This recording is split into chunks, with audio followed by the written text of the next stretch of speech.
अमृत ब्रिक्ष्या आन्दलननि बिफां गायनायाथ' जोबनानै थांबाय लोगोफोर दा नोंथांमोनाव मोनसे कुइसन आरो नोंथांमोना कनफिउज जानानै दङ बिफांखौथ' जों गायखांबाय नाथाय बे बिफां गायनायनि फैसाया राङा माब्ला हाबगोन आरो 100 थाखा हाबगोन ना 10,000 थाखा हाबगोन गासैबो बेनि डिटेलै आं माखासे नोंथांमोननि कनफिउजखौ आं बेयाव क्लियार खालामनो थाखाय आं बे भिडिअखौ लाबोनाय जादों भिडिअखौ फार्स्टनिफ्राय लानानै जोबजासिम नायलाङोब्ला नोंथांमोना निश्चय बुजिगोन जे बिफां गायनायनि प्रसेसा जोबनानै थांखांनायनि उनाव जोङो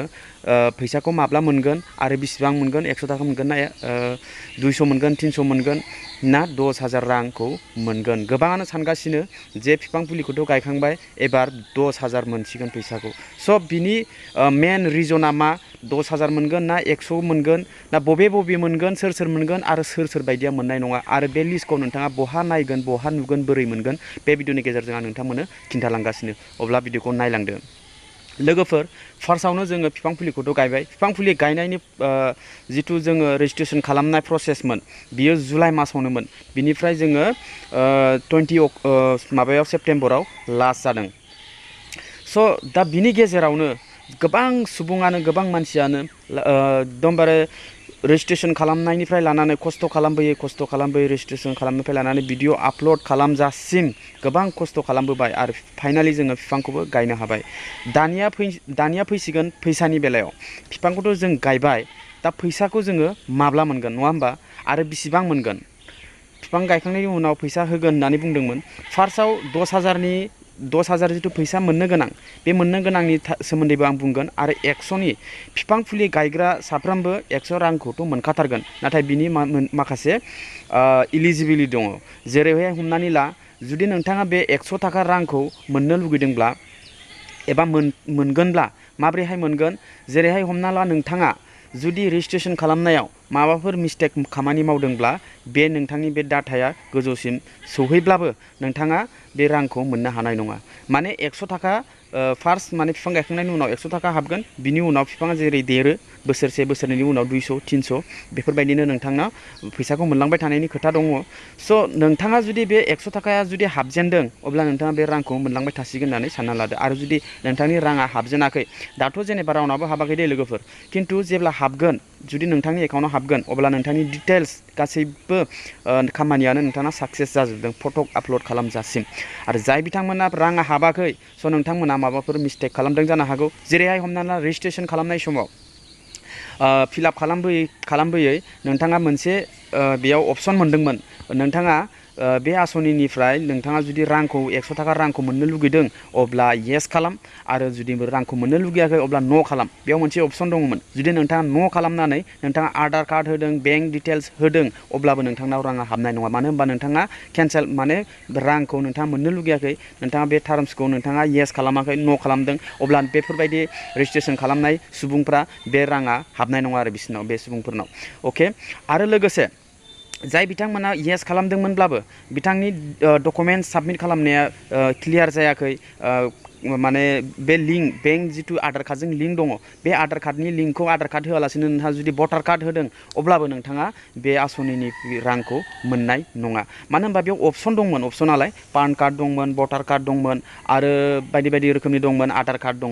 स' लोगोफोर बेयाव बे फर्माव अनलि बेखौल' बुंनाय जादों जे आधार कार्डजों लिंक गोनां बेंक एकाउन्टखौसो नोंथाङा होनांगौ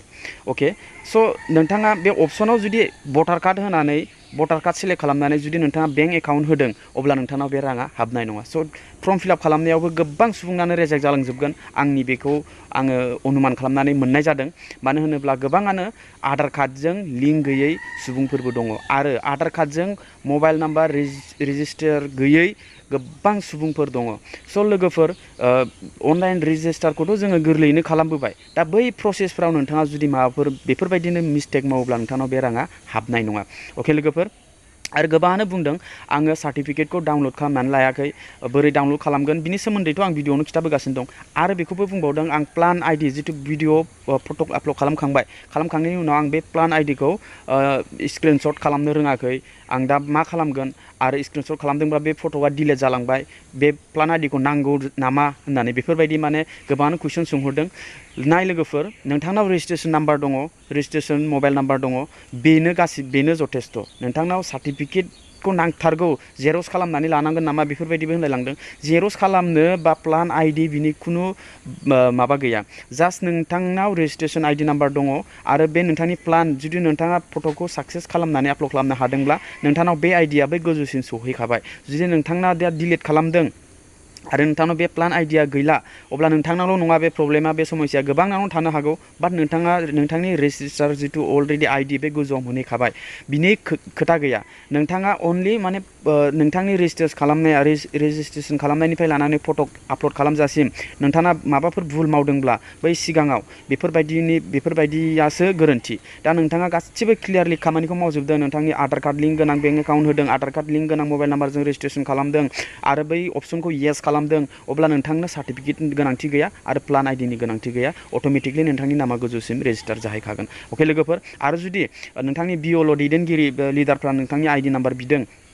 अब्ला नोंथाङा अबियसलि बे सार्टिफिकेटखौ डाउनलड खालामनानै ला होननानै बुंदोंब्ला नोंथाङा लानो हागोन आरो बे खामानिया मोनसे दंबावो जाय सुबुंफ्रा दिनैसिम सरकारनि एबा गभर्नमेन्टनि जेबो आसनि मोनाखै न' मोनाखै बायदि बायदि रोखोमनि जेबो मोनाखै अब्ला बे सार्टिफिकेटखौ देखायनानै माबा मोनसे सरकारनि आसनि एप्लाइ खालामोब्ला सरकारा बेखौ एक्सेप्ट खालामगोन बा बियो माबा मोनसे मोनगोन होननानै फोरमायथिदों बाट बेबो नंगौ खिन्थु जोंहा माने नैबे दा प्लान्टेसन जिथु बिफां गायनायनि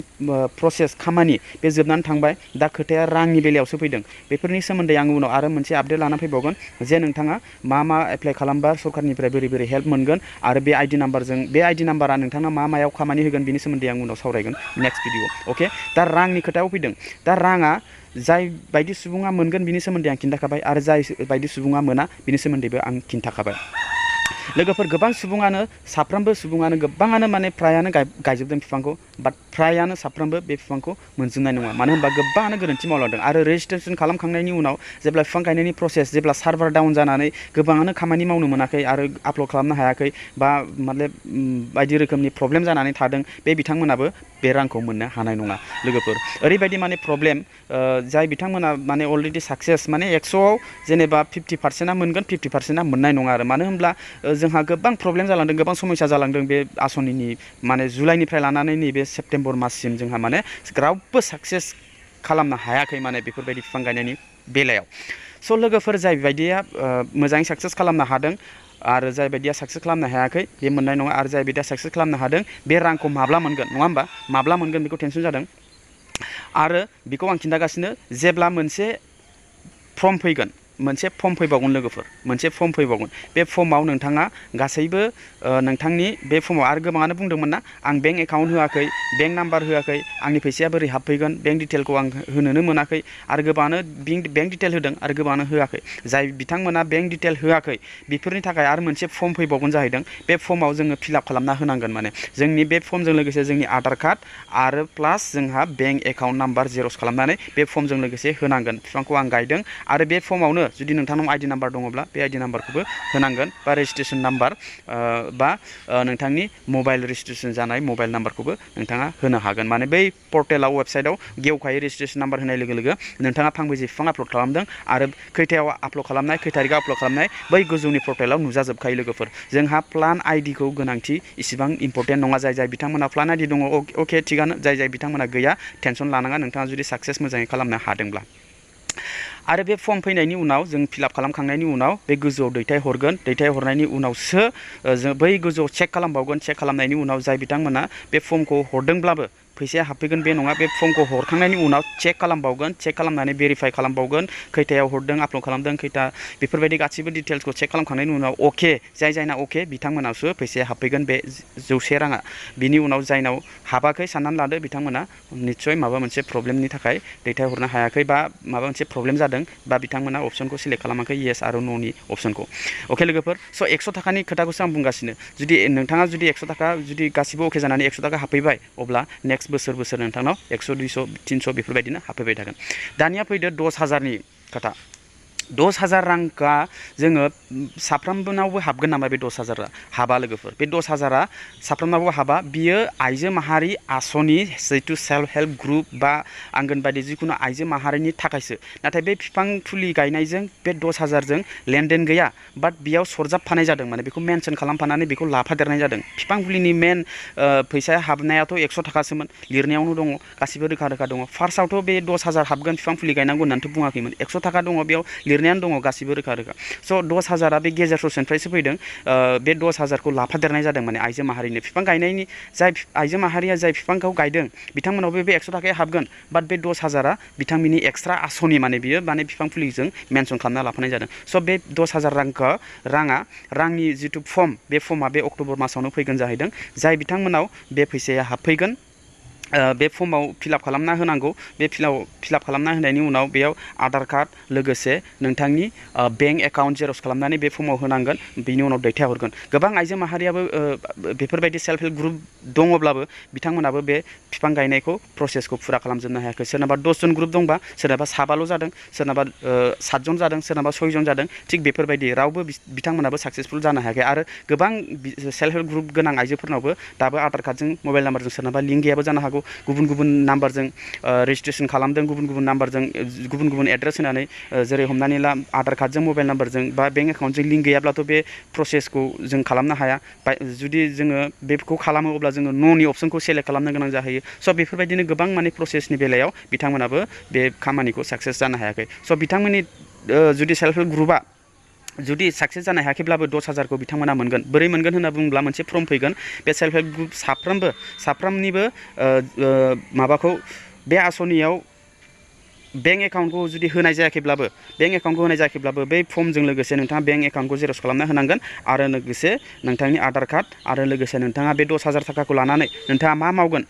बिनि सोमोन्दै नोंथाङा खिन्थानानै बेयाव फिलआप खालामनानै हरबानो थ' बे 10,000 थाखाखौ बे आइजो माहारिया बेखौ मोनथारगोन आरो बे बिफां फुलि गायनायजों बै 10,000 थाखा मोनगोनजों जेबो सोमोन्दो गैया जाय आइजो माहारिया 10,000 थाखा मोनगोन बे बिथांमोना बिफां फुलि गायनायनि प्रसेसा जायाखैब्लाबो बै 10,000 खौ मोनखाथारगोन आरोखि खिन्थु जाय बिफां फुलिखौ गायदों बे 100 थाखानि जिथु बे बेलायाव जुदि सिंगेलै बानायदों जाय ग्रुपनि जेनेबा आदार इनस्टिटिउसनेल बेफोरबायदि क्रिएट खालामदों जुदि बिसिना साक्सेस जायाखैब्ला बे 100 थाखाखौ बिसोरबो मोननाय नङा आरो आइजो माहारियाबो सेल्फ हेल्प ग्रुपआबो जुदि बिफां गायनायनि प्रसेसआव बेफोरबायदि मिस्टेक खालामदों अब्ला आइजो माहारियाबो बे 100 थाखाखौ मोननाय नङा खिन्थु 10,000 रांखौ जोङो हौवा माहारि बा बेलेग आदार इनस्टिटिउसनेल ग्रुपनि बेरेखा जाय बानायदों बे बिथांमोना बे 10,000 थाखाखौ मोननाय नङा आरोखि अके लोगोफोर स' लोगोफोर नोंथांमोना एसेबाबो बुजिबाय जानांगौ आरो दा बिनि लिस्टखौ बोरै नुगोन नोंथांमोना जे आंनाव फैसा हाबगोन ना हाबा बैनाव हाबगोन ना हाबा बिनि लिस्टखौ बोरै नुगोन होनोब्ला दा बे वेबसाइटआव गैथ'आ बे लिस्टआ जाय बिथांमोना बिएलअनि दैदेनगिरि जाय सेल्फ हेल्प ग्रुपनि जाय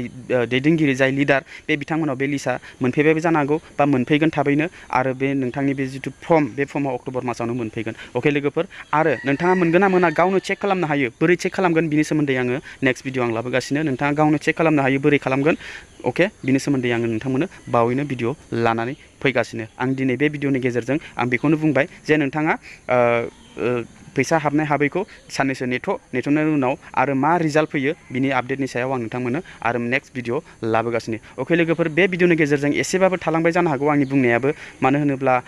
नोंथांमोनाबो एसेबाबो बुजिनो एसे आसा थादों जानो हागौ बा कमप्लिटलि बुजिबाय जानो हागौ आं हानायमानिखौ आं क्लियार खालामनो थानो नाजागोन नोंथांमोननि खाथियाव फैनानै अके लोगोफोर अब्ला आंनि बुंनायखिनि बे भिडिअआ बेखिनियावनो नोंथाङा जुदि बे भिडिअखौ फेसबुकाव नायदोंब्ला पेजखौ फल' खालामनानै बे भिडिअखौ हानायमानिखौ शेयार खालाम आरो आंनि बे इउटुब चेनेलाव नायनानै मोजां मोनोब्ला भिडिअखौ लाइक खालाम चेनेलखौ साबसक्राइब खालामनानै बेल नटिफिकेसन खालामना हो जाहाथे बेफोरबायदि इनफरमेटिभ भिडिअ नोंथांमोना नुबाय थानो मोनो अब्ला लोगो मोनगोन next video tata bye bye and take care